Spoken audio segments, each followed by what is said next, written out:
Ah, Colin jamming out.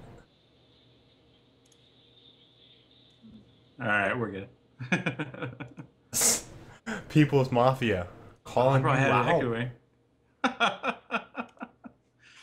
You're garbage music, People's Mafia. Calling you out on New Year's Eve. He's trying to partay. You killing his vibe. What's up, guys? Episode 48, Frag Logic, New Year's Eve. I guess we should start off saying Happy New Year's to everyone. I know some people might be in some other countries that are gonna watch this, so Happy New Year to you. If you are experiencing the New Year, we're still 4 hours off. By the end of the show, we'll be 3 hours off for the New Year. But yeah, Colin, are you ready for today? I think so. I've been struggling today, that's for sure. And you had that cluster headache start off the day. Yeah. Can you tell everybody about the cluster headache? You know, I've had them like my whole life, and I just today looked up I was like, fuck, there has to be a name for this, right? So I looked it up, and I've never gotten them like as bad as this Wikipedia article makes them sound, but like everything else matches up perfectly. So they're called cluster headaches, and I guess like 0.1% of the population gets them. But it's like a headache that it's commonly like behind your eye, and it'll stay on just one side of your eye. So like, for example, this morning it was like behind my right eye, and it feels like there's fucking a drill just being drilled down into the back of your eye, like pressure and everything. But what I didn't know is that they're apparently considered like the most painful pain that man can endure. Like I've never had them that bad. I've had them bad, but I didn't realize that that was the extent of it, which makes me a little bit worried because it's like it doesn't go away. It's something you have to deal with. And there's no real fix for it. Colin, we talked about what the fix was, I really buddy. hope I don't have one at the level they're talking about. We talked about what the fix was. Yeah, apparently it's oxygen. It's like piping in 100% oxygen. I told Colin he should just buy a tank of oxygen, just carry it around and breathe it. I'll feel better. So yeah, like it's a little bit scary. But yeah, I spent my fucking 4 hours dealing with that shit. What's up, Nomad? Welcome to the live show. Welcome, Nomads. We The current bit rate lower than the record. Oh man, Time Warner's just not happy today with me. It's fine On the though. YouTube stream. Over on YouTube, it's just not happy with me. It's fine though because it can handle this static non-motion stuff. So I think we're fine. So today we're going to talk a little bit about Titanfall. I think you guys will all be excited about that. It's not really new news because if you've been on their forums or I think the subreddit, then Or you my guys Twitter. or Colin's Twitter, then you guys probably be up to date to this. But all the major news sites just now reporting on it, so I guess we'll talk about it a little bit. We didn't actually talk about it when they had actually announced it, which would have been our Christmas Eve stream. Would have been last week. Yeah, that's right. It would have been last week. Would have been last week. I mean, it's barely news. Yeah, it's just something for us to, wrap some discussion around. There's a couple other things that we found out just reading a little bit today, which I guess, we'll talk about that as well. We're going to be talking about No Man's Sky, Hello Games a little bit, just kind of giving our, wishes out to them. I hope everything goes well. And then what else did I have? The Clash of the Clans thing there, Colin? Yep, I gave everyone reading homework last week, so we'll talk about that and kind of the parallels it has to eSports or professional sports. We have the DerpTrolling versus Riot, Blizzard, and EA. We talk a little bit about hacking, DDoS attacks. I might want to get Hastro on for a show to talk about DDoS attacks because this is something that he's been fighting against for a little while. So I'm going to see if I can get him on maybe sometime next year to talk about it more. Let's see, I have Rockstar verified jobs. It's not really news, just something to talk about. And Gary Kasparov says chess will outlast esports, League of Legends. All right, so let's go ahead and get started with the weekend gaming. Since last week, I played more Starbound. I'm now 50 hours plus into the game, which is pretty crazy for me considering I never played Minecraft or Terraria with the same level of intensity. And it's not done. And it's not done. Game is fucking sick to me. Colin, did you guys start playing yet? Yeah, we played for probably around 10 hours. What'd you think? It's fun. It's not done is kind of my big thing. Okay. I don't know if we bugged out or not, or if the... Sean told me a little bit. Yeah, it's like the quest line just drops off. It doesn't exist. So like it's kind of unguided at a certain point. What's up, guys on YouTube? Armadillo, TGX Berserker, Goss. What's up? What's up, folks? Let's see. So yeah, Starbound. I played. What other game I have up there? DayZ. I played about an hour-ish with Bigness, who's a mod in our Twitch chat, and played with Tense. Tense last night, dude. Just crazy. Bigness actually wants us to do some quotes from last night. He just asked you, like, he's just randomly running around, like, he got held hostage. He asked me what I was wearing. Which makes sense in the context of the game. There's just a bunch of stuff. He was just going off last night. Really funny stuff. I enjoy the game. It's hard for me to play DayZ because there's so many bugs with that version. It's really clunky. I get that it looks really clunky. Like, I watched it a little bit. There's some. It's a really stream-friendly game if you're playing with a group of people. I think if I was playing by myself, I would probably have a hard time playing that game and getting into it. But because I was with Bigness and Tense, like that's a game that I could play quite a bit, which is really stark contrast between Starbound and DayZ. Two early access games just came out. I could play a shit ton of Starbound, which feels much more polished overall than DayZ, which feels very early alpha. Which, they say that. Bohemian says that right at the beginning.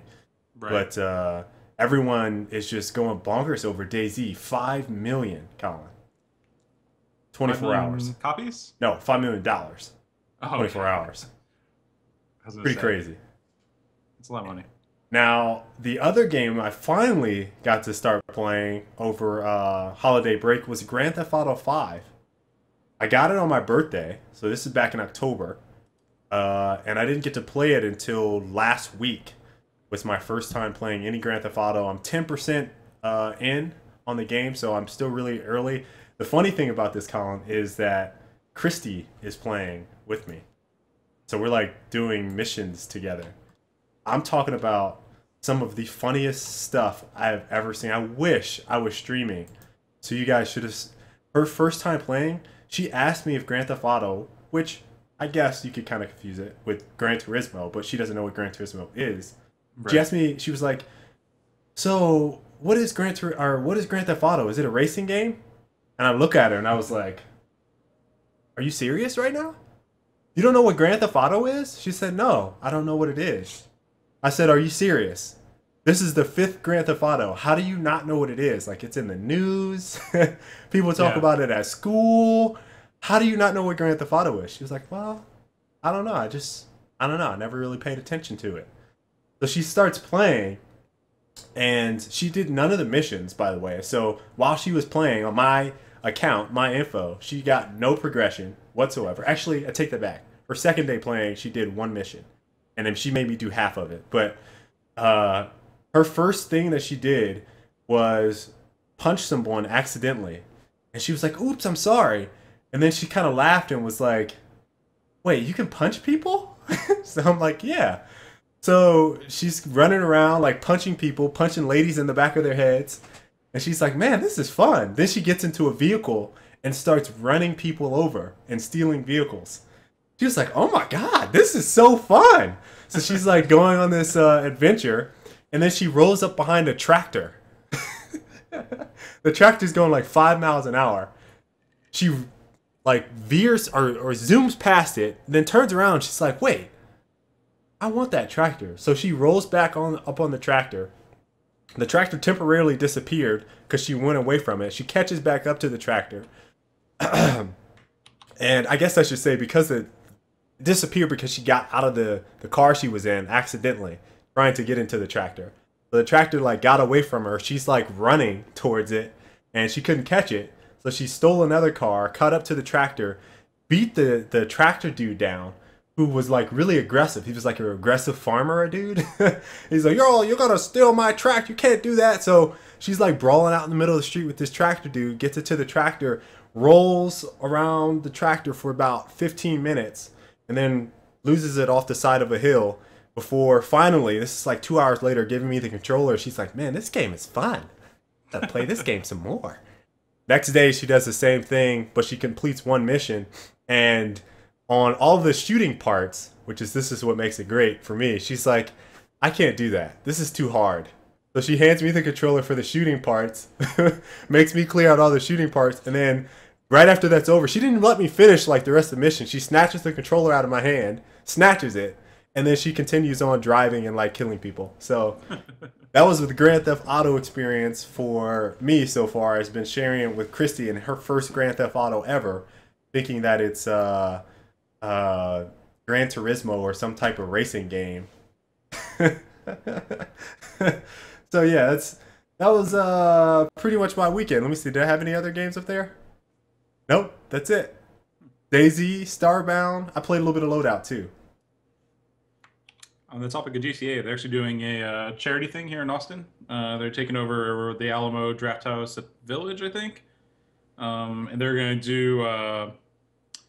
it's kind of like a comedy thing where they'll have comedians kind of commentating your rampage. And then taking donations and all that stuff for Child's Play. I'm trying to work with them to help stream the event. Rockstar? It's not Rockstar. It's a local group that's called Do Gooder Gamers. Okay. I missed that part. I see it in the chat there. Yeah, so that should be pretty cool. As far as my weekend stuff, I played CSGO and Dota. Nothing really new there. I've been slowly ranking up in CSGO. Yeah, and I played some Starbound. I've been slowly ranking up in CS:GO and competitive, so that's what I've been focusing on. I'm up to AK Laurel's MG2, Master Guardian 2. I think I'm probably gonna peak around like double AK or maybe the next level up. Um, but I'm trying to like hit as high as I can possibly go, and then hop over to Dota. And I want to get like 4,500 MMR. That's my goal. Again, rank stuff is really cool. Like I really love ranked play, especially when it's done well. So both those games, I'm playing strictly to rank up, really. And then I saw Anchorman 2 on Christmas Eve or Christmas Day, I think. Right. It was all right. It was all right. I'd say it was. I guess it was good. It was good. Seems like it was kind of overhyped.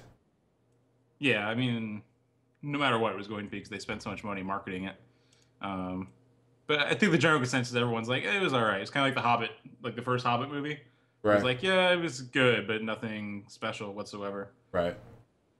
Makes And then I sense. watched another abysmal Miami Dolphins performance on Sunday, and it's just uh, it was a really hard way to watch the season end. I watched They're Cowboys. losing to the Bills, then losing to the freaking Jets to not be getting the playoffs. I didn't watch Cowboys. I watched Green Bay because I wanted them to lose to the Bears. So those Had all I other watched. plans. Yeah. Yeah. All right. Not too bad. Not too bad. Age Armadillo. We usually answer a lot of questions towards the end, Armadillo. But do you guys think that Destiny having the beta early on PlayStation helped them to sell console on the idea that PlayStation is the home of Destiny when it comes out? I don't know. It'll probably help them sell around the time that the beta is happening.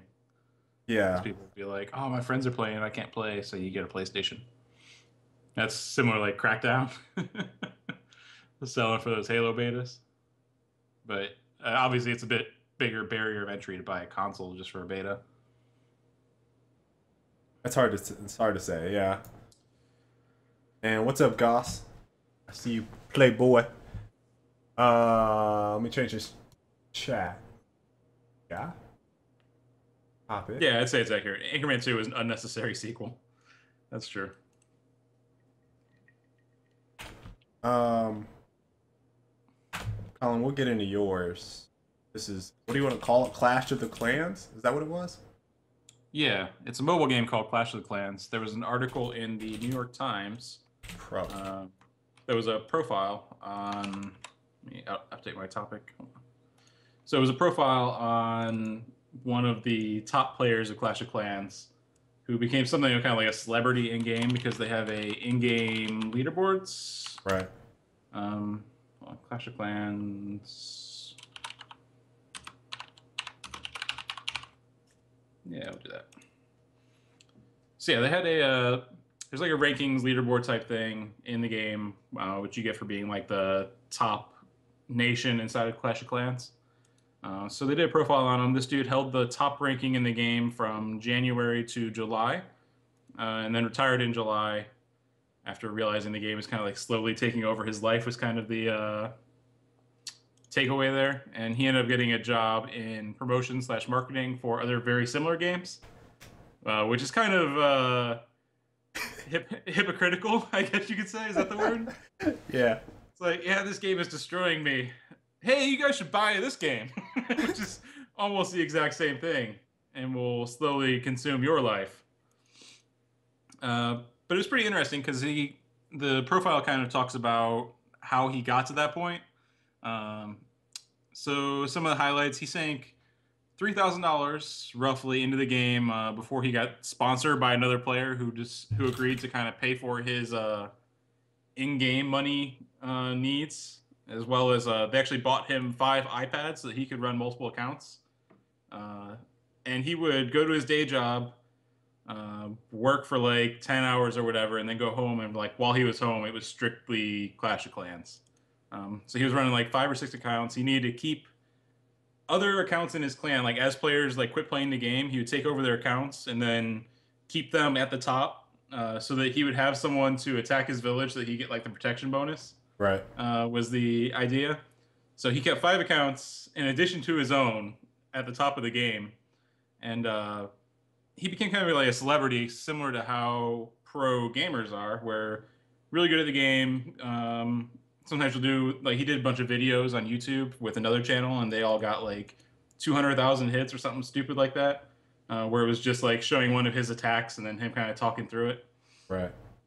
He said that at one point he went to a trip to a Napa winery, and some fans came out to meet him in person. And like there was kids like saying, That's pretty "Yeah, sick. you just made my day by sign." Like he would join their clans, like post on their wall real quick, then go back over to his actual clan. So like he was just saying like that kind of stuff just blew him away, and it kind of made it feel more important in the end. He said after a while it felt more like a job than anything else, and it took the fun out of the game. He said my day job was a means to an end, paying the bills, and my real life was the game. And again, this is a casual mobile game, but it does have competitive elements because you're attacking other people's Right. yeah, like kingdoms or whatever. So nowadays, he says he can't even stand opening the apps, and he hates the sight of it. So from the article's perspective, the way it's written is kind of like a warning to people, I guess would be the way that it comes off, because he's talking about like his kid, the guy who wrote the article, his kid plays Clash of Clans now, and he decided to play it as well just to be a good parent and like know who he's interacting with. So they kind of got into it that way, and his kid wants to be a top of leaderboards and actually looks up to the guy that the profile was about. But then he kind of ends it saying that that's not anything that I'll encourage actively, is to kind of get to that point. But the way that I found interesting was that a lot of the stuff that they talk about is stuff that parallels really well into esports. The idea that he was playing a game that most people wouldn't say is probably competitive. Right. There's also the fact that he's playing a game with all of his extra time, and he's practicing it and playing it, perfecting it, and getting it down. Eventually got to a point where it felt like a job, and he was kind of forcing himself to play it. Most of his hours were on it otherwise. Nowadays, he can't stand opening the game. It's like all this stuff that I think parallels directly into competitive gaming. Because really, I'd say all those things are true at some point or other. When I was playing Gears, for example, and I've heard the similar things from people who play League, similar things from people who play StarCraft. Like the tale that he tells is pretty much exactly what happens for esports. And really, a lot of it also parallels pretty well in professional sports as far as the sheer time commitment to something that the sheer time commitment required to stay on top, I think, is the biggest takeaway from the article, which I think parallels over to other stuff where it's not really that different. It's just the type of game that the person was playing. I think that's the biggest thing, is that what makes it stand out is the game, right? So if this was like Call of Duty, hell, even Borderlands, if this was Borderlands, I don't think people would really, Borderlands 2 that is, and like you're trying to do the survival time trials or whatever, if you were trying to be on top, then I don't think people would be like, oh, this is kind of weird, and make a big deal about it. But because it's the nature of the game and the fact that you can take 5 iPads and put them in your bathroom Little makes baggies. makes it really compelling story, because you couldn't do that with Xboxes. I mean, you could set up multiple ones, but this dude was in the shower with this.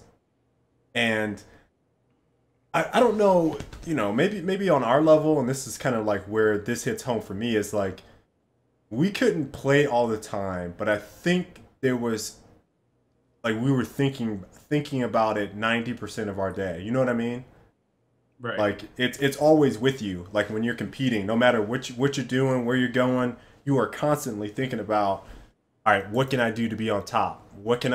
How could I have done yesterday's strategy better? Oh man, I just had an idea. How many times have you or Carrington or Alex been like, oh, out of nowhere, oh Kale, or oh Colin, or oh Carrington, I just had an idea for something, right? And then we try it out that night. Like it's just like we're thinking about it constantly, and that aspect of it that you just never let up is what really sticks. And that's where kind of, man, that article was really interesting because of, kind of thinking about how we kind of paralleled with that regard. And you build your schedule around it, which I think is the biggest thing. Like you build the schedule around practicing and being on for matches, and Those really is the 10,000 parallel hours. to being on for his attacks. Like he had to be on when his attacks came off cooldown. You know what I mean? Like that kind of stuff. Very similar to getting on for matches and being ready for those and that kind of stuff.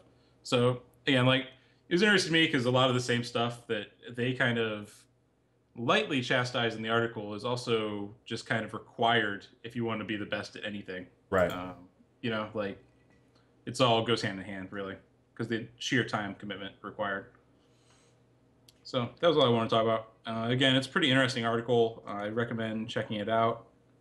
It's also just kind of interesting from a like how these mobile games are successful standpoint. If you kind of wonder, man, how are these iPhone games, like how are they interesting? And then go watch the videos on YouTube of his attacks or whatever, and that's also interesting, just to see how that plays out. Yeah. So there's the article again.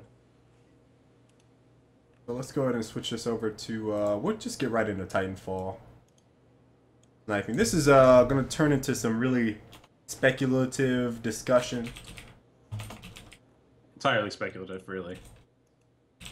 Oh, well, other than them showing signs of interest in esports, which we're going to couple into that. Yeah, it's still somewhat speculative because it's not as a company. It's as a person. Not as a company. Yes, it's true.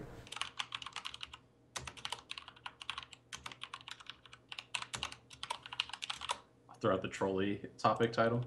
What's Genki's Titanfall Twitter? Sniping and Genki has a Twitter? I don't even know what Genki's Twitter is. Andy Flynn. Titanfall. What exclusive will be out for Xbox One in 2014? Titanfall, Division, Destiny. Division's on PC as well. They announced this week. I know. Well, they actually announced it way before this week. I thought they did too, but someone linked it to me and I was like, oh, I guess they announced it, but I thought it was a while ago. I actually said it on the show that I can't remember what show it was. It might have been like 2 weeks ago, 3 weeks ago. But when I was reading up on Division stuff, I actually saw it, and they were talking about it. So they had hinted very, very heavily before that too. Right. Yeah. All right. So Titanfall Sniping, designer. Is that right? Is it designer? Hold on. No, Stephen Wong. What is he? Systems designer. Say what? Stephen Wong. So the original post was Brent McLeod, who said, "Oh, okay." Respawn. Brent McLeod says, "Sniping is in the game, but due to how the game plays, it's pretty different. It's a pretty different animal than you'll find in your run-of-the-mill modern military shooter. Quick scoping and no scoping are ineffective." All right, so obviously this spawned a whole bunch of discussion both on their website and now around the internets of people talking about what Titanfall Sniping will be and what kind of expectations I think people will have about it. So there's two parts I kind of want to talk about. One, just kind of talking about what he said, and then the second part is us giving our own speculative thoughts on what would probably be ideal sniping scenario for this game. All right, so first and foremost, when I played at PAX Prime, obviously there was no sniper. There was an assault rifle. I think they had a shotgun and a pistol. I think that's it. And rocket launchers, right? And a rocket launcher. Yeah, which were to take out Titans. Yeah. So that's it. That's all there was. And I actually talked about it when we did that show. I said, hey, I don't know if there's snipers in this game. At least they didn't show them yet. So now that they've actually talked about them, which that post, by the way, was on December 19th, would have been 5 days before our Christmas Eve show. It was under the radar because it was on the Respawn forums where we found out a whole bunch of other tidbits of information in addition to what the Reddit, which no one has talked about in the media yet as of right now. So this could be, if you don't follow Titanfall on either of those two spots, this could be some new information for a lot of you guys that you're hearing for the first time. So here's I think a question for you, Colin. Him saying that quick scoping and no scoping are ineffective, does that bother you as a player, knowing this type of game? I mean, like, to me, my player profile is more along the lines of, like, sniping should be a railgun like Quake. Exactly. which is all no scoping, right? Like you don't scope at all. Exactly. And with the game with lots of vertical gameplay, I think it makes sense. The point which, again, it was really interesting reading the thread because it was like people that really fucking hate sniping commenting, along with people that are like really big fans of like Call of Duty sniping. So it was a good mix of like Right. complete polar opposite opinions. I'll be right back. Give me 2 seconds. Yeah. So it was complete polar opposite opinions, and the main argument against, like, because it sounds like what they're going to do is they require you to scope in, possibly do something like Team Fortress where you scope in and like the damage increases over time and then you can fire, which of course leads to very static gameplay because you just sit there and you wait and you kind of watch a few spots and that's it. But what that does is, and I read one of the comments was like, yeah, that means that you sit there and you watch the corner and then if someone comes out, you shoot them and the person gets punished for moving throughout the map, essentially. Like there's nothing they could have done to fight it. Right. You just turn the corner and you die. So that's my main concern when they say like quick scoping and no scoping is ineffective, is that it's going to instead mean that sitting stationary is effective because it needs to be good at something, right? Which would mean one-hit kills. One-hit kills. Exactly. So here's the part that bothers me is more the no scoping aspect of it, and it's the exact same reason as you. I want it to be, but knowing how the gameplay felt when I was, as an infantry unit player, not in a mech, but as an infantry player, running around, having rail guns seems fitting for the parkour movement, but based on how Call of Duty-ish it felt with the military-style shooting, I don't see that as being a possibility. So I want to be the guy that's running around, jumping around, and all of a sudden, as I'm midair, you get hit by a no-scope sniper in your face, and you're sitting there like, what just happened to me? And there's really only a few people that are going to be able to do that, right? Effectively. It's going to be the very high-end, top-tier players, and they're going to piss on and shit on a lot of the other guys that are sitting there on the ground, and all of a sudden, they get hit by a no-scope, turn around, flying from the sky, and they're like, how did I die? Oh my god, this game sucks. And so I see why that might not be the best approach that they want to do. Although I fucking want it so bad, I can definitely see that. That'd be the most fun, by far. Right. I could definitely see that as being, no, we need to stay away from that because then we'll make this skill ceiling that no one else wants to get into. On the flip side, I feel like because of how it was worded by another dev in there, Stephen Wong, I'm going to go ahead and say his quote. I concur with Scriptacus. Sniping is a strange beast in this game. Hitting targets that are parkouring all over the place is quite different. I'm still trying to figure it out. So this makes me think that it's a stationary style sniper where you need to kind of set up. And he was sitting there trying to track people that are parkouring around the map as they're moving, and he just couldn't do it. And that could mean that there's scope time on it, like you must scope in. And the scope time on it could be, I don't know what it would be. I imagine it'd be pretty fast. So we're going to say 0.3, 0.2. What do you think? 0.2, 0.1. Just some arbitrary number that's fast enough for you to scope in. But then once you get your sights on someone, it's very easy for them to dodge around. And I'm assuming Stephen Wong is probably a software engineer that sucks at the game because of how he kind of worded it. I'm still trying to figure it out.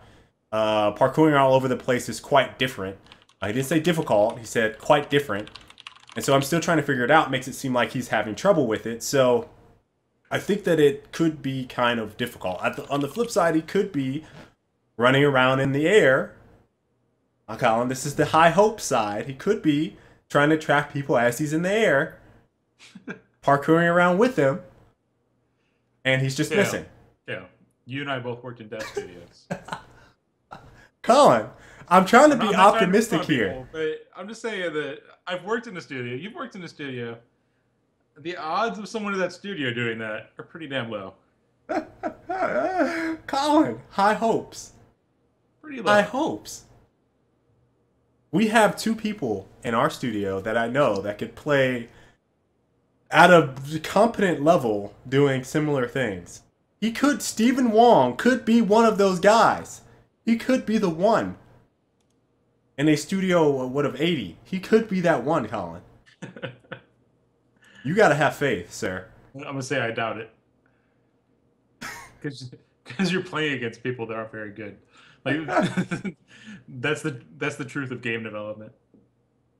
Oh, Colin, why are you exposing us like that? I'm sorry if anyone from my studio is watching, but that's just the case. There's only so much.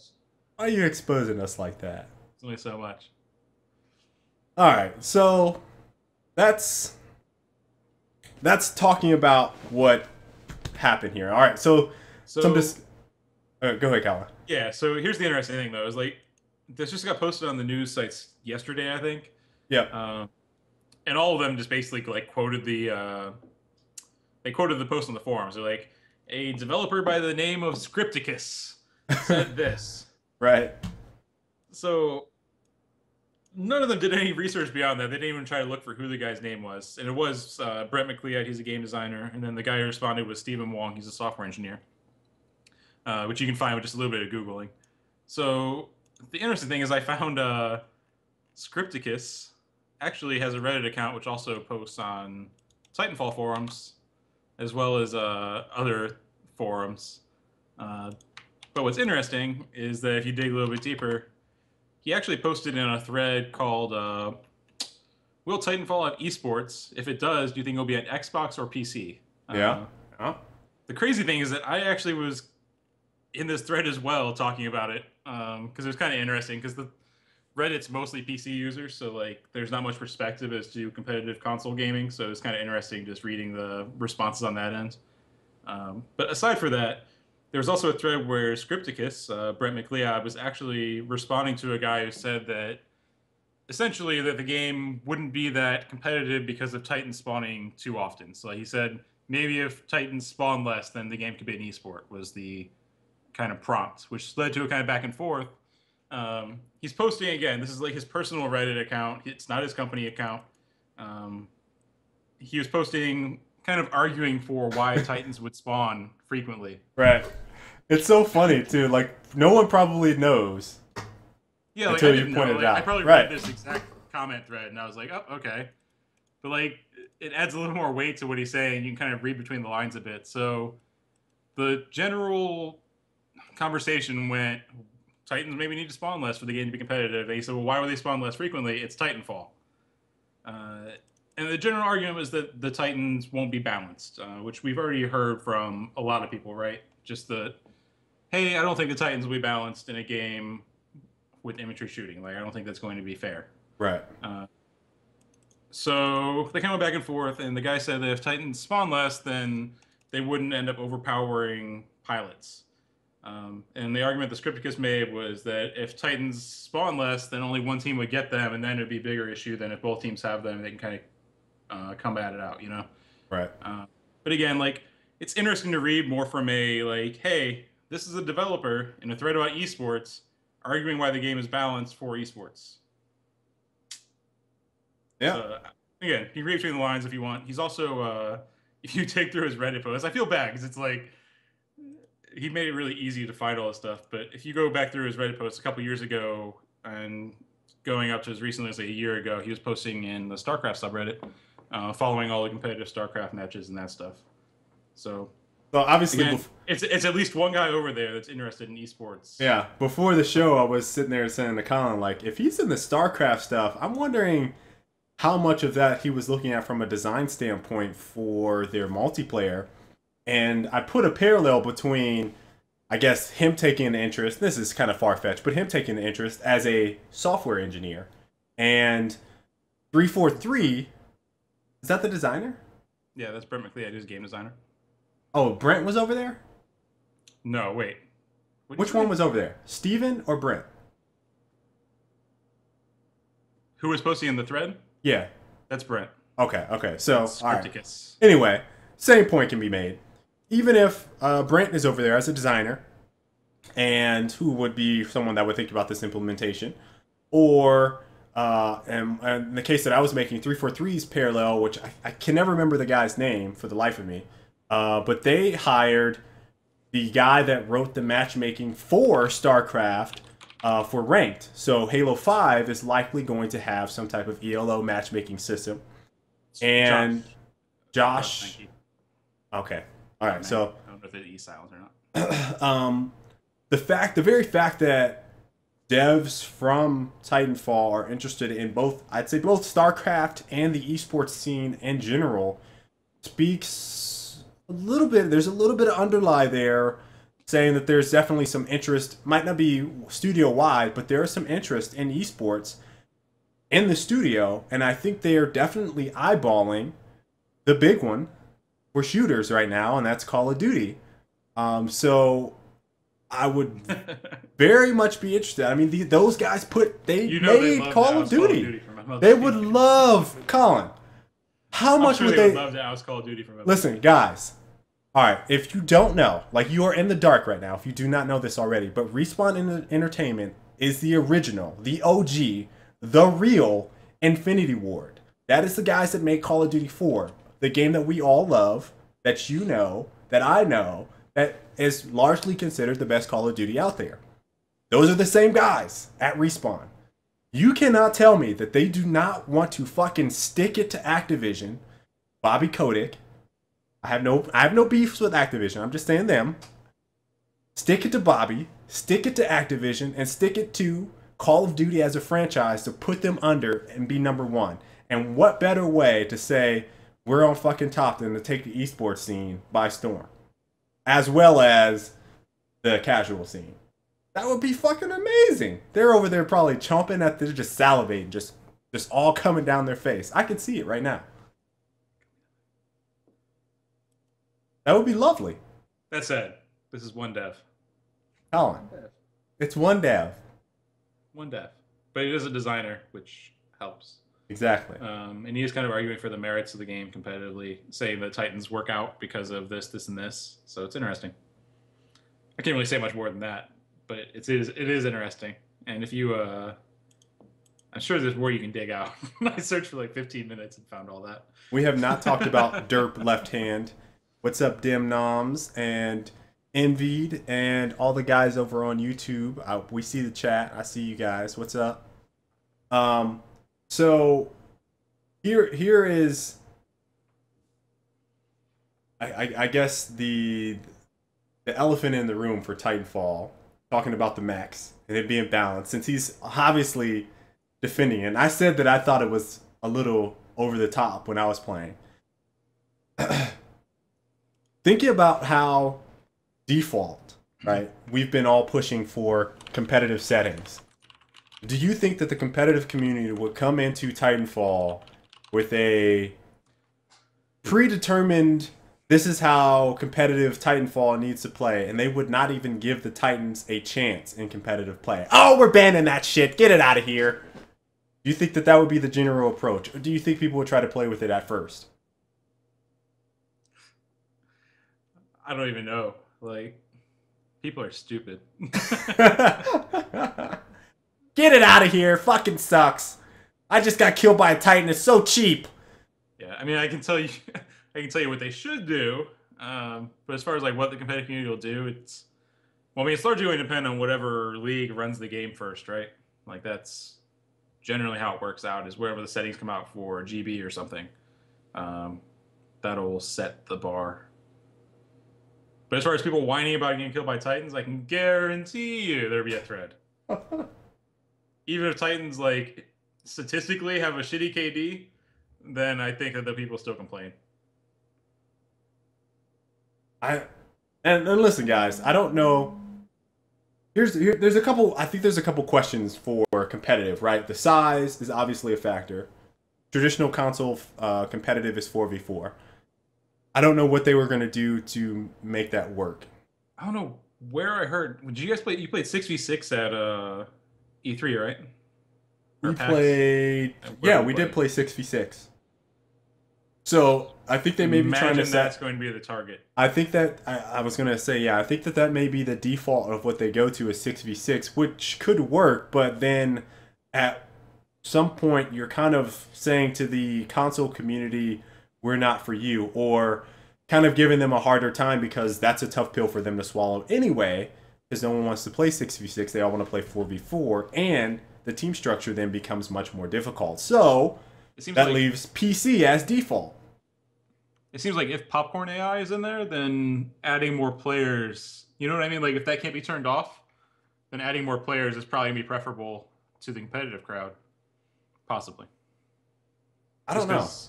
The amount of popcorn to actual players is going to be stupid at 4v4, possibly. And Envy, that's a great point. I don't think, he says, I don't think people, this is over on YouTube, guys. Envy, I don't think people would buy the game for Titanfall with the intention of not having Titans part of the game. That is the whole point that we try to make for the competitive community in large. If you're trying to promote a game competitively, you don't say, let me axe half the fucking game and make that competitive, because then you slice half of your audience that bought the game to play the game, the actual fucking game, in the first place. But you, as your elitist competitive self, say, oh, I can't play that. That's not good enough for me. It's too imbalanced. I can't make it work. Fuck it. Suck it. This is what competitive is. You lose all that audience. And that's the point we've been trying to make for the last... shit, since Gears of War 3 came out, I think we've been pushing for this. I think in Halo, they're kind of seeing the same things. And Halo has it even worse because they have 50 fucking variations of what competitive is. So... you guys can see the issue with segmenting your population, and you're only shooting yourself in the fucking foot. So every time I talk about it, it gets me pissed off because the competitive guys just can't settle. It's so annoying. It is so fucking annoying to deal with these guys on a day-to-day basis and talk competitive gaming with people, because everyone has this wild vision of what it should be instead of just playing the default fucking settings. If you're the best, no matter what, other than random bugs coming into play, if you're the best, you should be able to play on whatever. Just be the best. Right? That's what makes sense to me. Shit, when I was in football, I wasn't like, well, fuck, if I would have... Man, if I had this... No, man. It was fucking me. It was me. Like, if I wasn't up to my game, I got my shit pushed in. Basketball is the same way. Fucking man up. That's what I feel like saying all the time. Like, fucking man up. That's why I can't take esports as seriously as it could be, because of fucking people bitching about, oh my god, this was so cheap. Fucking learn how to counter it. Fuck. Jesus Christ. The only real argument for me is when it's making shit stale. You know what I mean? Like, for example, COD, for a long time, like, you only have one gun that you use ever, because the rest of the guns were... Was it the Car 98? Back on COD 2? Is that what you're talking about? COD 2, M16 at one point. COD 4. And COD 4. And it gets to a point where, like, that gun is clearly the best in almost all situations, so that's all it gets used. And at that point, which is different, because you don't ban the weapon. The devs should rebalance, right? It's their exactly. problem, right? Exactly. At that point, you say, hey, devs, we really need you guys to rebalance this. If you look at our competitive stuff, everyone's only fucking using one weapon.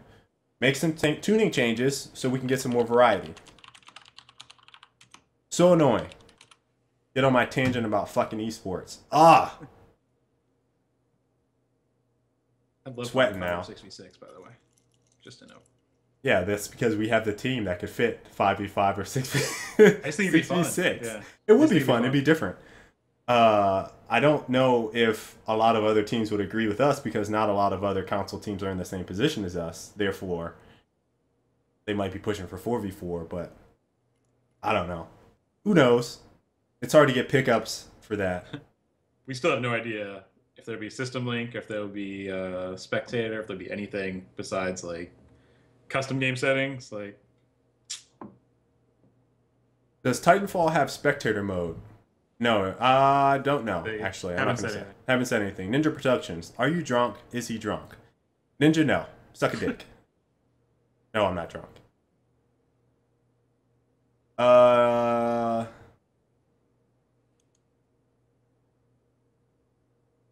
remind you of Tim Duncan? That's the first time I've had that. Tim Duncan is as straight, as square as a person I've ever met in my life. I don't know what would make you think that. But, okay. Colin is drinking, though. Drinking, but not drunk. He's not drunk. Colin is drinking, Mr. Ninja Productions. I have not had a sip of alcohol yet. Not yet. Someone has to do a little bit of driving. All right, so properties. I'm going to stop talking about Titanfall because I'm starting to get my blood pressure up. Trying to stay cool.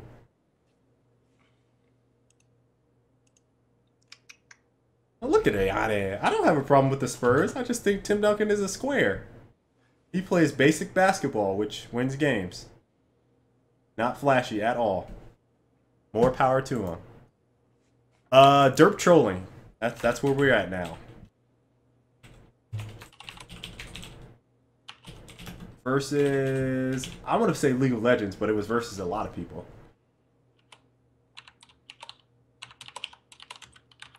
What topics have we covered already? You just missed Titanfall. You missed Weekend Gaming and Clash of the Clans game. So now we are on DerpTrolling versus League of Legends. So I don't have the quotes pulled up from the article itself. Hold on, I'll pull it up right now. DerpTrolling. Hacker group Derp takes down multiple online gaming servers. And I was actually streaming Starbound all by myself. Just and I had some people pop into my stream, like flooded into my stream, like League of Legends is down. Because League was down. League of Legends is down. I'm watching right now. So I was like, oh, sweet. Welcome to the stream. World of Tanks taken offline. The weird thing is, like, people were Dota favoriting. didn't actually go down. It was reported as going down, but according to everyone else, it never really went down. Like, just the server that guy was playing on got hit. Okay. So EU, Eastern EU League of Legends login server. And Club Penguin, you forgot. Club Penguin. I was still going through. Battle.net US. Phantom Lord, no Dota for you, offline. EA.com, offline. And Club Penguin, which Colin just mentioned. So these weren't hacked. They were DDoS attacked. So I think there needs to be a little bit of clarification there. So as a whole, there's a couple things here. First, the DDoS attacks, right? DDoS attacks fucking suck. I've only had it happen to me one time in the history of playing online. I hope it doesn't happen again. I am not trying to egg anyone on. I'm just saying it's only happened to me once. All right, so let me just make that be known. I have respect for the hackers out there and the DDoSers of the world. I have respect for you. I love Anonymous. More power to you. That being said, I think it's kind of shitty that they say stuff is like for the lulz. Most of the time, that's for the reason, right? For the lulz. That was this guy's reason. Phantom Lord, who is a popular Twitch streamer, I believe. Correct? I don't know how popular, but fairly popular Twitch streamer. He's like yeah, I'd say he's a popular League streamer. Okay. He asked why he was doing that, and the guy says, for the lulz. It's a frequent hacker type response. And he said something else about the companies behind it were money hungry and greedy, right? So he had like another alternative motive for it or something like that. I don't remember the exact quote. I'll read it here. Look for it. He said, for the lulz, they also mentioned their dismay of money-hungry companies. So that was their exact wording, money-hungry companies. So that is something that I think, I don't know. It's really hard to paint that as a capitalism as a reason for wanting to take someone out. The biggest thing I don't like about... They just want attention. They just want attention, right? And that's the biggest thing that hackers usually are going for is attention. Oh, I did this. Or the perfect example is you say, oh, you can't do this. And then that's like, oh, you don't think I can? And then you egg them on and fuel the fire. And then they do it because you spited them. There was like another company that did this not too long ago that was like a big company. It might have been PlayStation, actually. Sony might have egged on someone that said, no, you can't hack our servers, and then their servers got hacked, and then all their information got taken, but no one did anything with it, just because they said that you can't do it. So that is the reason that I don't think that you want to egg them on. But that being said, most of them have this motive where they feel like they're fighting the good fight, right? But really they're like ruining people's fun time, right? And that's part of it, is they want to make you all upset. Like if they get under your skin, they win. So it's hard for me to like be like, oh yeah, you guys really took it to them, when like they want to fight the good fight, but at the same time they like wreak mostly emotional havoc to people's lives, which they think is fun and cool. So that's the only part of it that I don't really think is all that sweet. Now DDoS attacks themselves, the issue I have with them on a competitive level is that it really, if you happen to, and Cream was victim of this, dude, for like years. If you remember, Active Reload was getting hit. Whenever he'd stream, it get hit. And then that same hacker hit some of the people that were playing Gears, which is where I happen to be a victim of that. But that's where I think it can kind of become an issue, is if you're playing this online only game and you have servers are up or whatever, and you're trying to compete, and then you get DDoS'd and you can't do shit about it. And that would happen to Cream frequently. Dude would not be able to play matches because he would be getting DDoS attacked just for the lulz, I guess, just cause someone didn't like him. And that's where I think it's kind of shitty. Like if you're trying to compete, that's pretty messed up, because you don't really have that type of scenario in a, you know, in a competition, that a sport competition, like a real sport. That's not real. Like you don't have someone. What? Give me an example. What, you're gonna talk about someone taking a baseball out of the field as a DDoS attack, like catching a ball? If I wear my lucky jersey on Sunday, then he usually bodes poorly for the other team. Don't forget about rain dances. Just saying. Colin. There's ways. Oh no. There's ways. No. I'm sorry. I can't even do that. Can't even go there. So that is the only reason that I have a major issue with DDoS attacks in general. Obviously, the fact that this guy dropped League of Legends, Blizzard, EA, like that's pretty disturbing. That we haven't, and maybe it's that easy. That it's that just easy. Take down the League of Legends servers. Let me just DDoS the League servers. You're done. You can't play for the day or however long. That's pretty fucked up. Yeah. I don't even know how that. I don't know how it can be done on that scale, because League has so many damn players. Seems crazy that someone could do that. Crazy, right? So the thing about the story, which kind of got under my skin, was that it was a streamer who was kind of egging them on throughout the entire time. He actually had them hop in chat with him and was kind of talking with them as they're taking down the games that he goes to. So like, he would go over to one game, they'd do it again. They go over to the next game, they do it again, and just repeating. And eventually he got swatted, or I guess technically they called the police and said he had hostages and shit, you know. Essentially just created this circus, you know, inside of his stream for profit. And his apology after the fact was that as a businessman, he needed to keep streaming because it was good for him. It was beneficial for him to egg them on and make money off of it, because people were subscribing to his channel to join chat and stuff. So that was his reasoning for why he, how he justified the fact that he was egging them on the entire time and giving them tons of attention, because they had like 100,000 people in his stream while this was all happening. Dick. Yeah, it's complete dick move, and really Twitch should have taken it down way ahead of time, I think.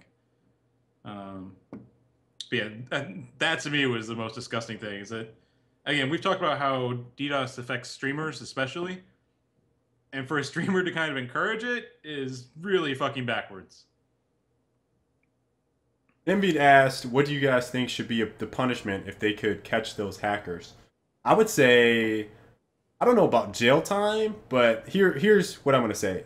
However much damage they do in revenue to the companies that they affect, they should be either penalized for the time like served, you know, give them a sentence of like a couple years or whatever in prison. Obviously, they should be banned from having a computer use in their vicinity, probably for the lifetime of or maybe 10 years or something like that. But the biggest thing is like they should be paying a fine and damages to the companies, right? Which it seems like they couldn't Yeah, I mean, do. it's not really any different than if I went over and I just like took a hammer to their server, right? Right. It's not really that much different.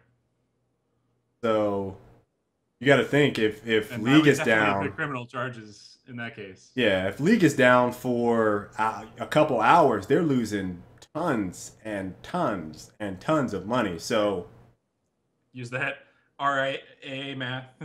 I don't even, yeah, I don't even know what the ramifications $15 of that per is. player. So yeah, I don't know. If you think about it from the company standpoint, then yeah, it's pretty fucked. If you think about it from a gamer standpoint, well, shit, they took down my game. Let me go play another game that they didn't affect. So, yeah, I don't know. It depends on how you want to kind of weigh it. If you're going on the gamer side, then it's not as bad. If you're going on the company side, then obviously that's major penalty. How did This that? is so scummy. So scummy. Um.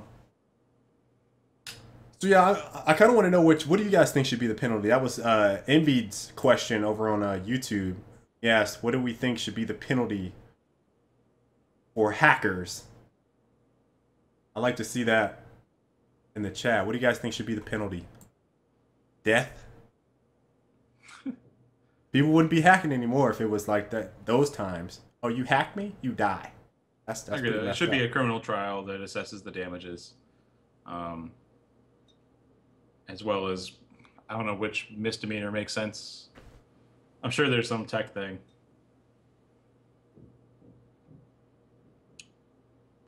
In general, I think it falls under like the white collar crime umbrella, which is just in general punished very poorly in America. I'd say elsewhere too. Death by Justin Bieber. Castration. what if they're female?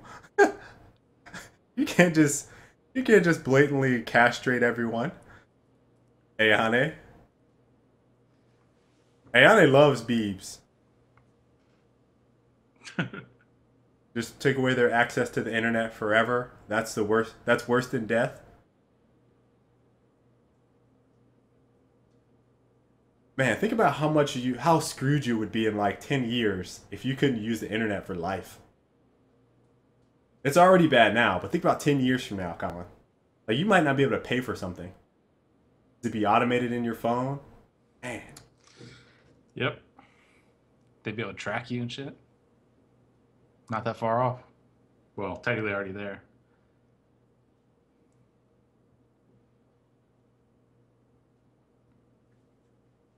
I'm trying to look on YouTube to see if we have anything. Death? Adrian Estrada says death. Dims Nam says ice cream to death. Tickle toucher. Tickle torture. Fine, most likely would be the best deterrent. I like the idea of chopping off hands or fingers, personally. That's what I think it should be. I think that's the type of punishment which like has always made sense to me, and for some reason, well, I know the reason we don't do it.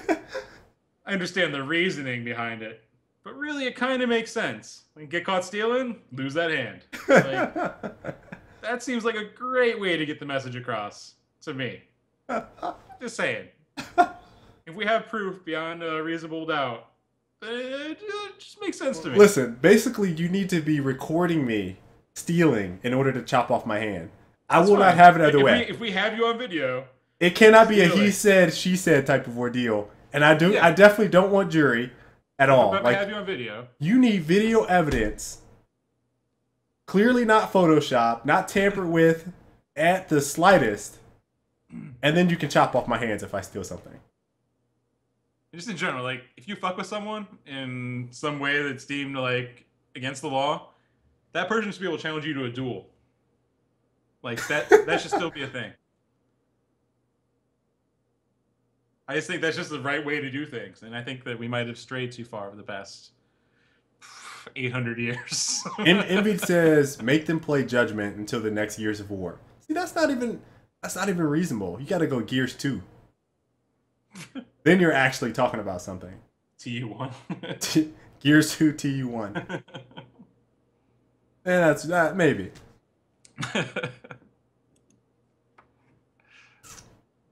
Death by Firing Squad. Death by Miley Twerking. Gladiatorial combat. There we go. Put all of the DDoSers in an arena. Whoever comes out on top gets their freedom. Otherwise, what if they're hurt, badly wounded, and they fake being dead? Then what happens to them? Because that's what I would do. If I was in a duel to the death, and it seemed like I was dead, I would just fake it and see what happened. Would they like burn all the bodies? They would burn the bodies, or would they throw them in a pit? I mean, at some point they would just throw you into the pit with the rest, right? I think I'd just get thrown in the pit. Then I'd crawl out of the pit and be alive. Oh, I'm good. I got this. I got this. Father Russia, that is true.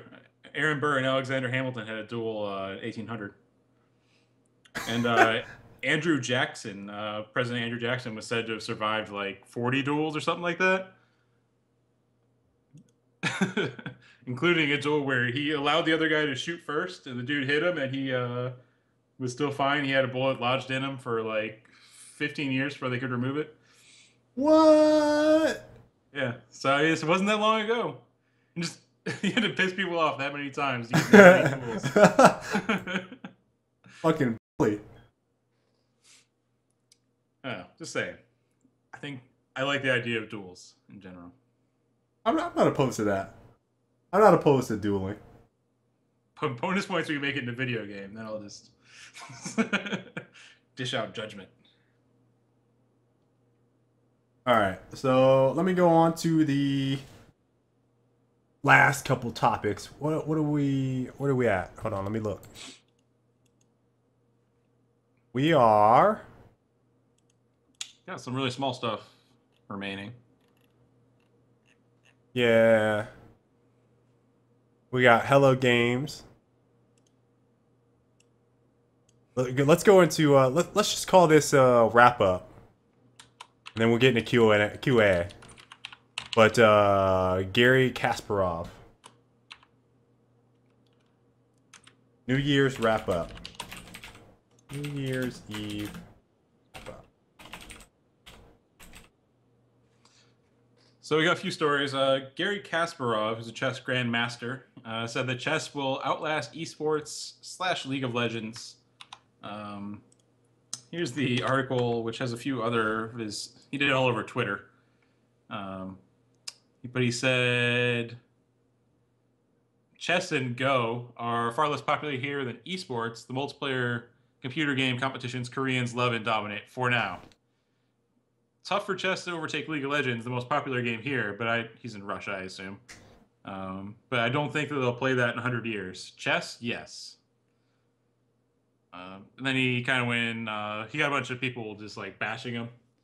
A bunch of butthurt League of Legends fans. And then afterwards he said that he does know a lot about video games. His son plays Warcraft a lot. And I've talked and worked with many game makers over the year. Narratives and graphics are great, but they also age often quickly. Point was that the strategic purity of chess, or Go, etc., is timeless for a reason. No storyline to tire of, no expansion packs to buy. So that was just it. I mean, it's kind of like headline: Chess Grandmaster says chess is the shit. You know, like right. That's the takeaway. I do think that his general point that chess will outlast League of Legends and potentially eSport. I don't know about like, eSports. Esports in 100 years would probably transform. There would be something to more like change a lot, right? VR, yeah. I think. But there's always gonna be people competing on digital platform. Like that's right. Just like there's always gonna be people interacting with physical game boards. Like that's not changing. There's gonna be people always competing on virtual platform. Like I don't see that changing ever. But the actual games, that's going to change a shit ton. I think that's kind of generally accepted. So again, it's barely even headline, but it did get a lot of discussion. From the really nothing. from the standpoint of chess outlasting League of Legends, obviously yes, right? Obviously, because sooner or later, regardless of what you think, the game will wither away and die, and there will be a League of Legends 2, just like StarCraft 2. And I'm sure all of the League of Legends purists will be like, man, fuck this game. League of Legends is better, and they only want to play League of Legends. I'm sure that will happen. Regardless, chess will always and only be chess. So, at that point in itself, he's right. Most importantly, chess isn't going to change anytime in the next 3,000 years. Right. The core idea is going to be the exact same. No one has to pay rights for chess. No one has to get permission to run a chess tournament. No one has to pay for rights to the game. No one has to do any of that stuff. You can make a chessboard with fucking little whittled down wooden pieces if you want to, really easily. You know, like, right. There's no way it can ever be destroyed as long as the idea is documented, and it obviously is. So the idea that chess will ever die is kind of trivial, at least anytime soon. I'm really surprised. I mean, the next thousands of years. Yeah, I'm really surprised that anyone would be up in arms about this. I mean, I don't know. I get that people really latched on to specific games and specific genres, but being upset because a chess grandmaster said that, whatever. I don't know. Do you even think that? I mean, I don't even know if MOBAs will be around in 100 years. Like the concept of a MOBA. It'll be. It's so hard to speculate on what gaming will be in 100 years versus chess. We're 30 years into the game genre, really. Right. I mean, actually, it's been like the 70s, right? So 40 years. Yeah. For video games, chess has been around for I think 1600 years, 1700 years ish.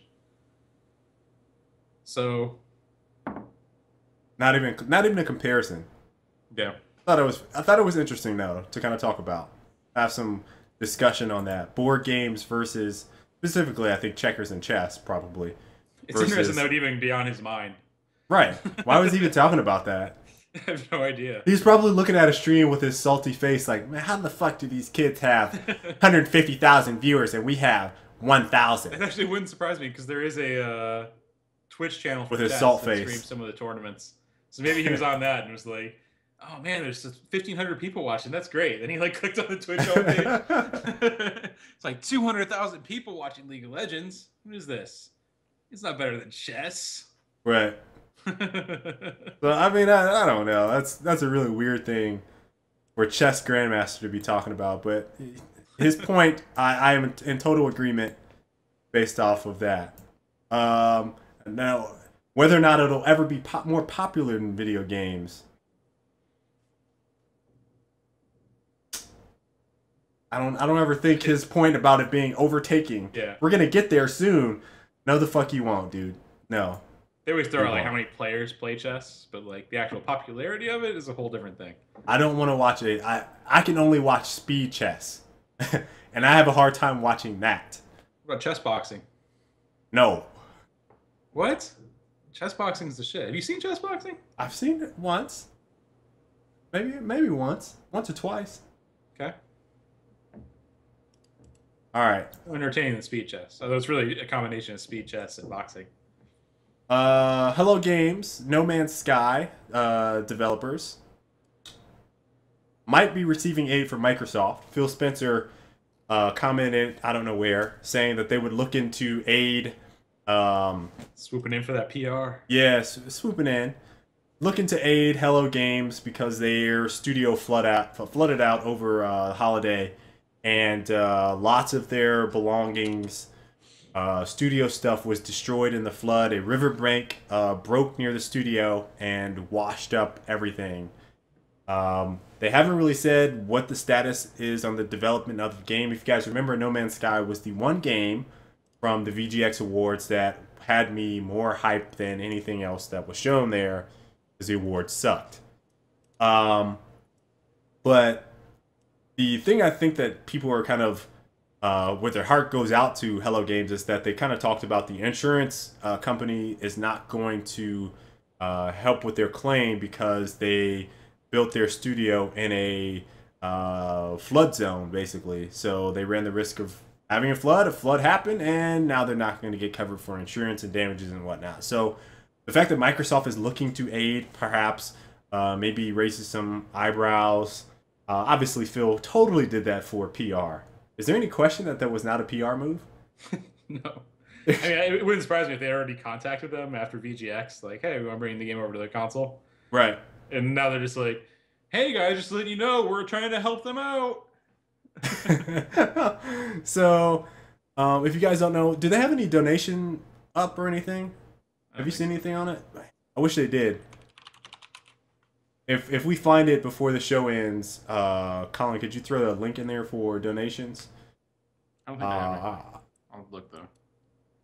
And I'll do that on YouTube as well. If there's any donations for Hello Games getting their equipment back, I'll make sure to post a link to that so you guys can donate. Because that was one thing I kind of looked for really loosely before the show started, but I didn't solidify anything. But I'm willing to throw down some money to help them out. So I thought that'd be cool. Let's see here. What else we got? Clash of Clans, and we have year in review. Since it is New Year's Eve, really quick, I'm gonna just fire these off. My favorite games, multiplayer, single player. And I'm not gonna do genre. I'm just gonna do very broad stuff. Esports teams. Maybe I have leagues here, but I'm probably gonna listen like what leagues I liked watching the most. And then 2014, what's next for us? So that's our New Year's Eve wrap up, and then we're gonna take some questions really quick before the show ends. So favorite games, multiplayer. Colin, go. This year, 2013. This year, I got really into Dota 2, which I wasn't previously. So I'd say Dota 2. All right, I'm not gonna be biased. I'm not gonna say something like Loadout. Favorite multiplayer game, 2013. What did I play the most? I'm not going to say that game. What did I play before that game?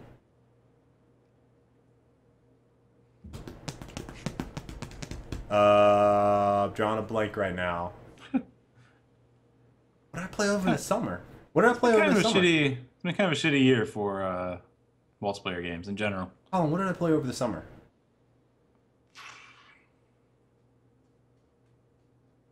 What was I posting a lot of videos of?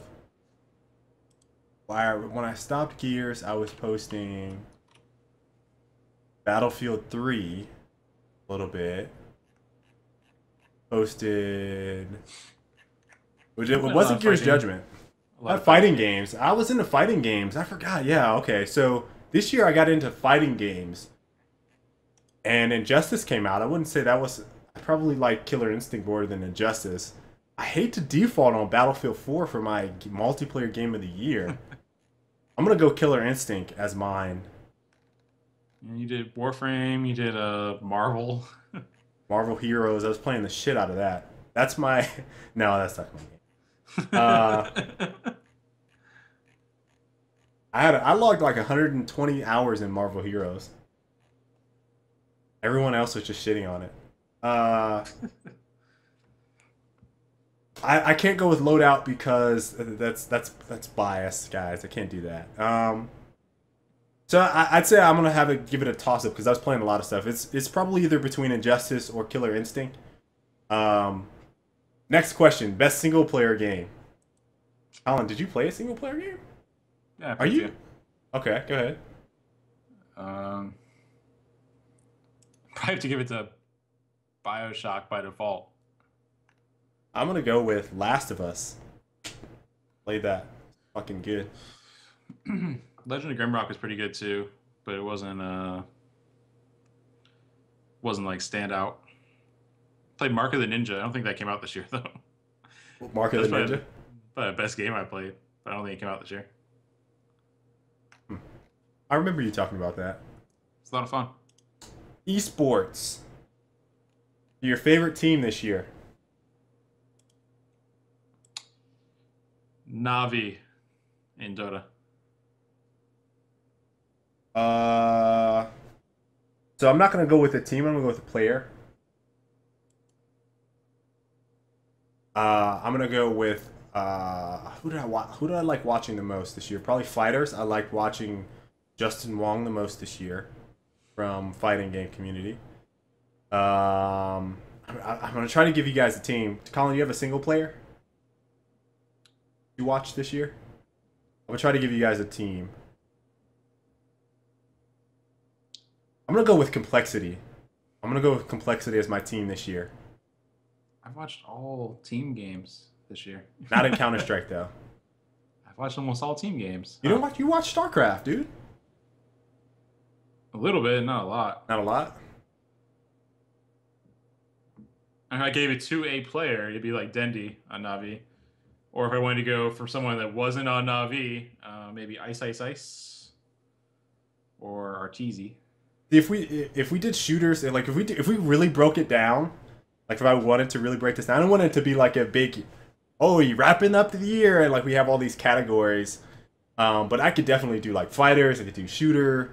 Yeah. But I mean, I wouldn't like the console stuff. Like console shooters haven't really done much this year, so I don't really care. yeah, that's why I went Complexity, because they were fucking tearing it up all year. I enjoyed watching them. The most entertaining by far was Farico, with their nonsense that they had this year. I'd say that was most embarrassing. Most embarrassing for esports, Farico, or perhaps the European League that, not the league, the European players that went off for Call of Duty happened like at the beginning of the year. That was pretty embarrassing. League stuff. Favorite league to watch this year, Colin?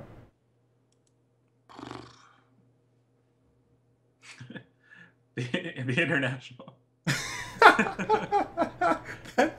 Is that even a league? Can you count that? Do like not a league. There was the Alienware League for Dota right after that, which was entertaining.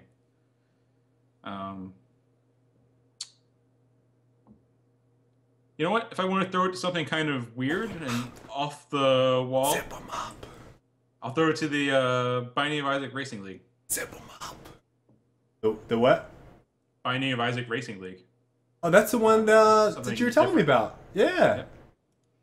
So yeah, I guess if I want to do something different, like that was really intriguing to me watching some of that, even as I don't play the game.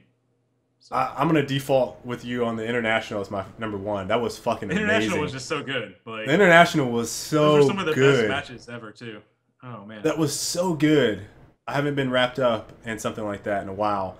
COD Championships was also really good this year, because Envy versus Farico match was insane.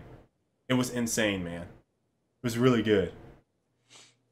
Halo Championships. Are you talking about at PAX? Mm-hmm. No, it was produced well, but I wouldn't say that was a league per se that I was really interested in. COD Championships is kind of a league because it has build up. MLG, they're always consistent. If I had to give out an award, like they were really consistent this year, but that international dude was just so good. Yeah, I think the international is far and away the best to me. And I don't know how many of you guys watch League, but man, fucking awesome. I just said kind of like the joke of this year was obviously AGL for League. Are you serious? Don't even want to get into it because I'll go on another rant, but obviously the joke of the year, AGL. Jokesters. Ripping off kids. And then 2014. New Year's resolution, Colin? I'm trying to flesh out my skills as a game designer. So that's my full year goal. Nice. I would say I am maybe along similar path. But specifically, I think I have multiple New Year's resolutions. Overall, I think it's improving as a person. Just over general skills as a person.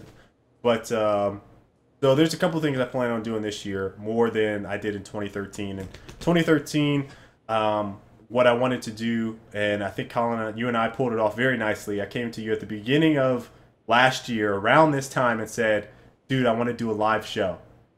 We've gone 48 weeks straight for Frag Logic, and that was a New Year's resolution last year. I wanted to do a live show, something like this, and you and I, dude, fucking awesome year.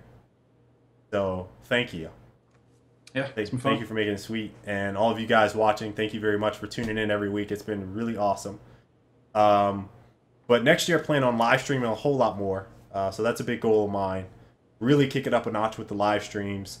Obviously, continuing to expand, which wasn't a New Year's resolution at the beginning of the year, but became something that I was really interested in right around the time I was like, I gotta stop playing Gears, is branching out and playing a whole lot of different games and showcasing a whole lot of different games. Big time goal of mine going forward, and that'll be a part of my streaming process, and really building an audience around my teammates, myself, but people being interested in us as personalities, us as gamers, versus whatever fucking game we're playing, because the game doesn't matter. It really doesn't matter, especially for our group of guys. It is more about, you know, just having a good time and, you know, showing off, one, our skills, but also that we are really personable people. We're not the dicks. We're not the zip 'em up. We're not the zip 'em ups. I can be, though. We can be. But we're not the zip 'em up. Get out of here, bitches. Fuck you. That's not us. That's not us, guys. So, you know, I really want to show, and we'll have the opportunity, I think, to show what our side of esports is all about with Titanfall and just some of the other titles that I think are coming out, so we can get back into the scene in 2013. So resolution, live streaming more, being more committed to showing off multiple games, trying out things that I wouldn't have tried previously, things like Starbound, right? I wouldn't have done that in my Gears days. So, you know, just being a gamer, complete gamer, is something I want to do. Personal goal, like I said, I want to improve my skills in the world of game development, whether that be taking an interest in game design, or, you know, improving as a community manager. We'll see where the course goes, but I've obviously been thinking about a lot of that lately. That's pretty much it from a side that I think that you guys want to hear. So pretty cool. Really happy with this year. A lot of change for the good. So yeah, let's go ahead and take some questions, and I hope you guys have your New Year's resolutions in hand. You're able to stick to it. I really would advise that on YouTube, if you guys are still tuned in. I saw some people dropping out, and on Twitch, there is a YouTube channel, E.T. the Hip Hop Preacher. Really good at motivational speaking. And if you are ever down in the dumps, if you ever are like, man, can't get it going, telling you guys, listen to some of his videos. You will be pumped up and ready to jump through hoops, I should say. Jump through hoops. Let me see. Where's? I have to link it here in a bit. I'll link it later on YouTube. And I don't have the other keyboard in front of me. Is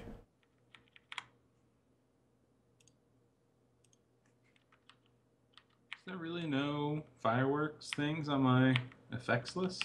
Alright, so questions. Alright, I see one on YouTube. I miss your running rank. This is from Envied. I miss your running rank. I like how you brought a new personality for me to enjoy. Will you do that on another game? Yes, we talked about that quite frequently, Envy. The next game that we will be playing heavily will be Titanfall. I don't know if I'm not going to be committed to doing the same type of heavily focused content, exclusive content, I'd say, on my channel. It'll be a lot more diverse, but there will be a pretty significant amount of Titanfall video coming in. Bus Radamus. Get a quicker PC at home. Your Battlefield stuff looks like you're running at 25 frames per second. And yet, I'm still fucking whooping everybody's ass. Think about that. Wrap your fucking head around that. My home PC struggles with Battlefield, and I still whoop the shit out of fucking people. That's fucking ridiculous. Same.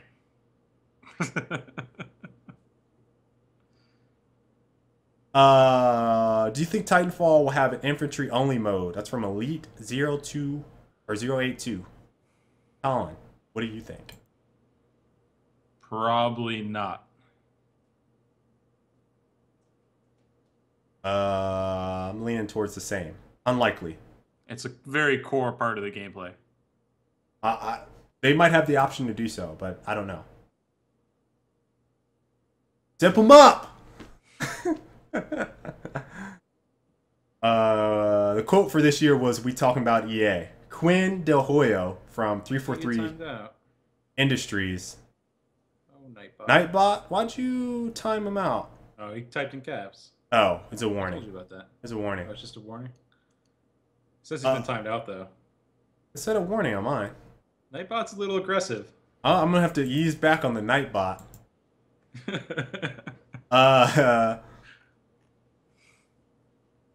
What do you think about rumors of Warframe coming to X1? Seems like more than rumors. They got the rating in Europe, so I'd say that's a pretty sure thing. That is from Dims Noms. It got On rated YouTube. Peggy 18 in Europe, so Yeah. I imagine it'll be coming. Do you think there will be a next Gears? From Adrian Estrada. We hate talking about Gears now on the show, just so you know. At some Adrian. point, probably. Perhaps. It's not... Think about all these big franchises that have died out and then gotten a game 15 years later as a reboot. Like, have you decided to keep the phrase? Go ahead, Colin. I'm sorry, I'm reading out loud. Yeah, I was saying, like, no matter what, it's going to come back eventually. It's just a matter of when. Right. Have you decided to keep the phrase "stay chill" for 2014? I actually changed it, and I'm saying it on... If you guys want to listen to my new phrase, go to the end of my sparring lab video. Colin, you can feel free to post a link in there. The latest sparring, actually it's on my last two episodes, episode 13 and episode 14. You guys will get to hear my new catchphrase for 2014. And I'm doing something called the Frost Army. It sounds so silly to me, but I know it'll catch on. That's the thing. And someone said that. I could say the most ridiculous thing. Like, it could be the Zen Army, which I would probably like more. But because I've gone Arctic, we have to go Arctic theme now. It's probably going to be like, oh man, I'm part of the Frost Army. That's going to be sweet. Stay frosty. Just picturing the Frost Giants from Thor. I still keeping Link Save Lives, Hawk Tanner. Still keeping Link Save Lives. I love that. But we got to say something. We got to say something else now. And I want people to feel more involved in the community that we've kind of built around our team. So I don't know what to call people. Right now I'm calling them the Frost Army. Colin better come up with something better. I like Zen Army. Frost Army. But Frost Army, you know, that's more personable. That's more around me. Now if it was around the team, the Zen Army is just as good.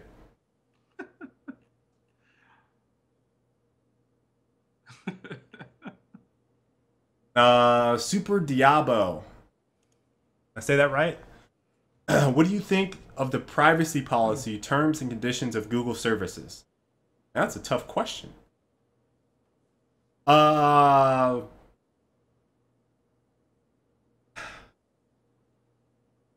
I'd say generally speaking, knowing that Google is supposed to be the company that does no evil, their restructuring of terms of service and conditions of and stuff like that for all of their services is getting more and more alarming. But our brains now, at least some of us, are starting to be conditioned to ignore some of these changes, mostly because of things like Facebook and social media. So, you know, you have people putting the most obnoxious pictures on Facebook, and that's been the case for years. So, you know, it just gets more and more extreme, And so I think people don't even realize some of the changes that happen, and they just roll with it. So I can't say that I think that their terms of and conditions are any worse than anyone out there already. I think in general, from a standpoint of, again, of the Google do no evil mantra, then it's a little disappointing.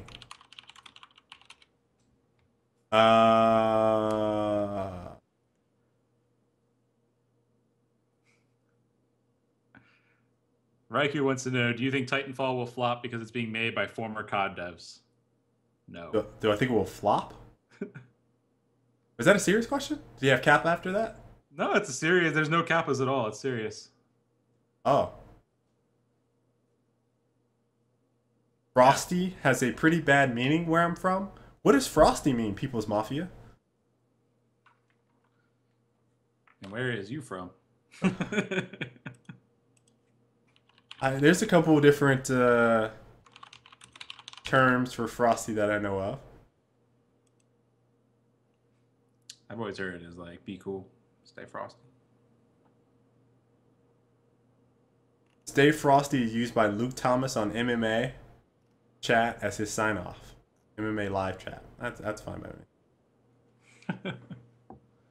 Stay frosty's pretty common though. It is. It's too common to be a catchphrase. It is? You think it is? I might be. I say stay frosty, ladies and gentlemen. I just think keep cool might be even more generic. I have to have a catchphrrise. I've used Wasn't that Stay twice. Frosty from Aliens? I think it was using Aliens. It's using I wanted to say Predator. You might be right with Aliens. One of the Tarantino movies also. Samuel L. Jackson, I seem to remember saying. So the Riku, I'm actually reading chat on YouTube and on Twitch, so excuse me if I miss your question. Oh god, the ice puns. Oh yeah, ice puns. Riku was getting the cold shoulder. Alright, that is a new Twitch thing. Now, Derp. If we are ignoring the chat, you gotta say you gotta spam the chat with getting the cold shoulder. That is now a new thing on Twitch. It could be one on YouTube, but I'm just saying it on Twitch because that's what Derp said in the Twitch chat. So if I'm ignoring someone in chat, if someone's asking a question and you guys see it, I'm giving them the cold shoulder. I just want to see that spammed in the chat from now on. Wasn't Stay Frosty the name of a Gears playlist? I think it was. Could have been. It was that high lethality one with hammer burst only. Not sure.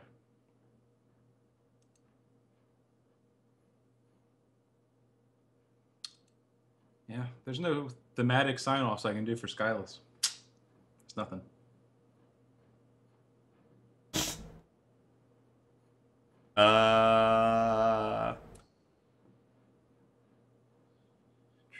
What do you think of people bringing back the word hipster as an insult? I told someone my favorite game of this year is not AAA title, and they called me a hipster for it. We live in Austin, dude. I don't... Hipster is just... I don't think people take it insulting here, but... Later, Diablo. It's used ironically as an insult. Super Diablo asked a question and said, "Wrong answer. See ya. I don't give a fuck. Bye-bye." What the hell? Ask me a question, ask for my opinion. Fuck you. Looks like we're clearing out. Everyone's heading out to go do New Year's Eve festivities. It's now 10:30 on the East Coast. 10:30. We're 9:30 here. Savage getting the cold shoulder. Did he ask a question? What do you guys think about Sony having a 79% chance to go bankrupt the next 2 years?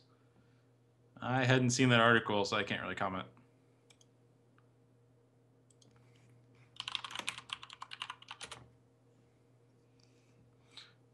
According to Macro Axis. I don't know. So I don't know macro accesses either.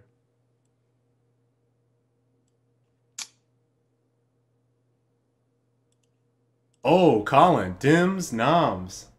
Reach for the sky. Like Woody. Reach for the sky. So is it Woody that says that, or is that Buzz? I think it's Woody, right? No, it has to be Buzz Lightyear, dude. No, it's Woody. It's here. It's. Have we talked about DerpTrolling yet? Yeah, Nick D, we talked about that earlier in the stream. Sorry, buddy. Whoa. It's definitely Woody.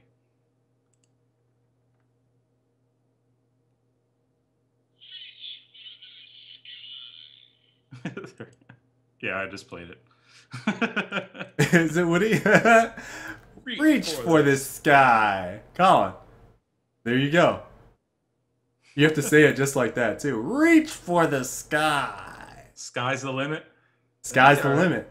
That's not too bad. Wish you all a good night. Remember that. Sky's the limit.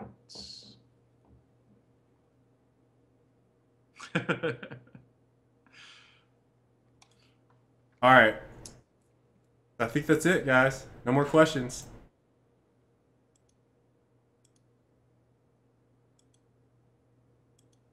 All right.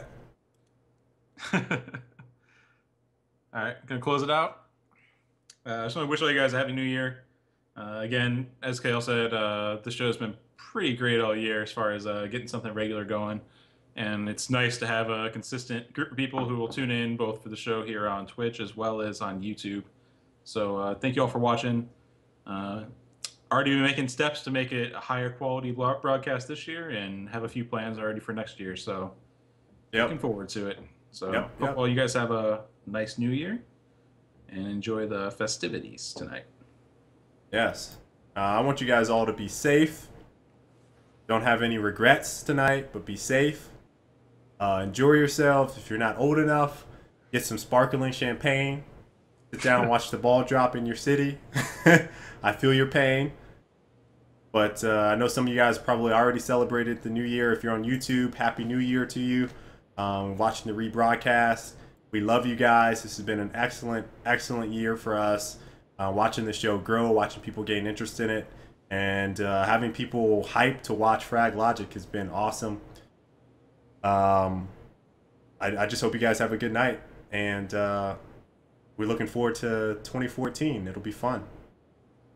So, stay frosty. Oh, God. And reach for the sky. Have a good night, guys. Later.